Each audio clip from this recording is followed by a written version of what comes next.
What if the deepest pain you've ever felt, rejection, shame, or abandonment, was never truly about you? What if you've been living inside a story written by your past, and it's time to set yourself free? Today, you'll uncover the hidden roots of self-sabotage and finally remember the truth. You are not broken. You are needed. You are whole. We begin with a bold truth. Your ego is not your enemy. It's your early protector. Formed in childhood, the ego is a structure built around the perception of separation. It creates a self that needs to earn love, avoid danger, and prevent rejection at all costs. In doing so, it tells you, you must be more, do more, or be better, or you will be left behind. But here's what's radical. The moment we believe we are separate, we also begin to fear. Fear becomes the blueprint for survival. This shows up as hypervigilance, people-pleasing, avoidance, overachievement, or shrinking back from opportunities. These are not flaws. They are evidence of an inner system working overtime to keep you safe from emotional danger. As adults, we find ourselves reacting not to the present moment, but to echoes of childhood fears. A partner not texting back doesn't just cause anxiety. It triggers the old panic of abandonment. A critical comment doesn't just sting. It threatens the ego's fragile identity. Healing begins when we see that the ego built a protective cage, but the soul is longing to be free. And now we have the choice to respond with awareness rather than react with fear. We don't destroy our lives because we're weak. We sabotage because we're afraid of being hurt again. Self-sabotage is often the echo of a belief. I'm not safe to succeed. I'm not safe to love. I'm not safe to be seen. These patterns are protective strategies. Maybe it's the wall you put up in relationships.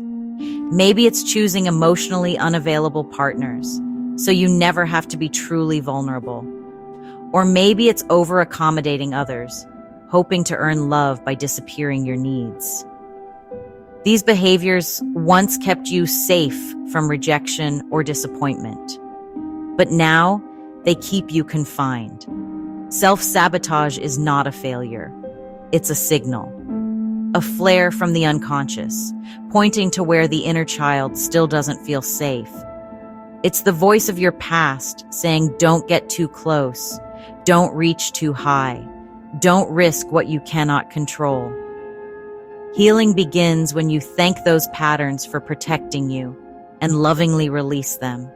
You begin to realize the life you want won't require self-betrayal. It will require self-honor. This chapter breaks the illusion. No one has ever rejected you. They left. That's it.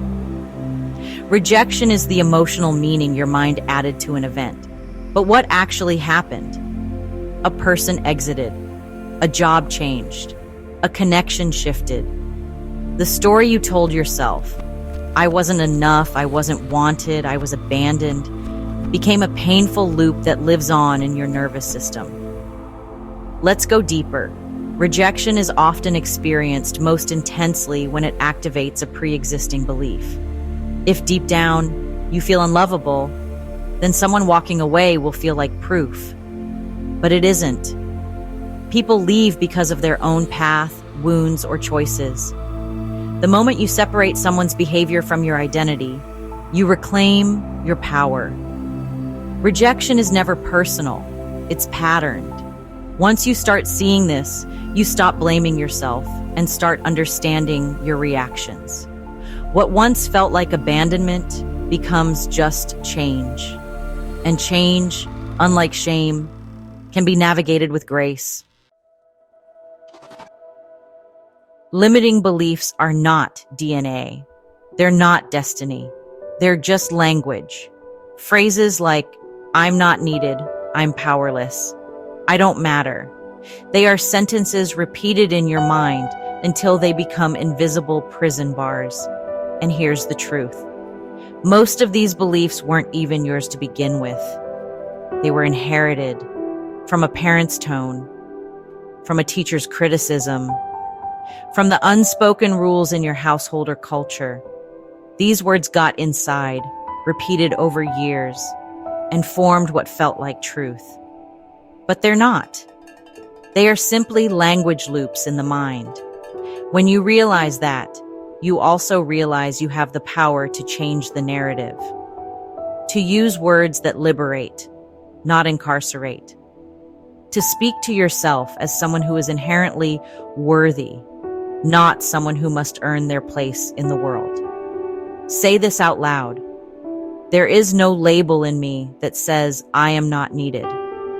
That sentence alone begins to shatter the cage. That's the power of awareness. Shame is the belief that something is wrong with you. But what if that belief came from someone else's wound? Childhood trauma, unmet emotional needs, or abusive dynamics create shame not because they reveal the truth, but because they distort it. Shame thrives in silence. It feeds off secrecy. But when it's brought into the light, it dissolves.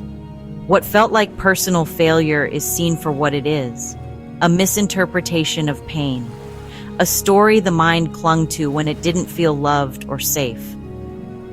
Shame doesn't make you broken. It proves you were once vulnerable and tried to make sense of something senseless.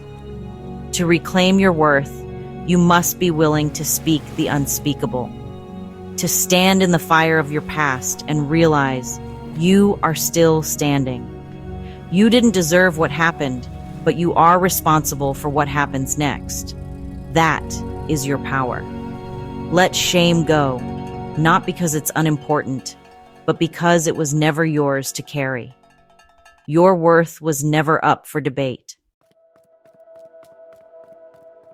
When you stop believing the lie, everything changes.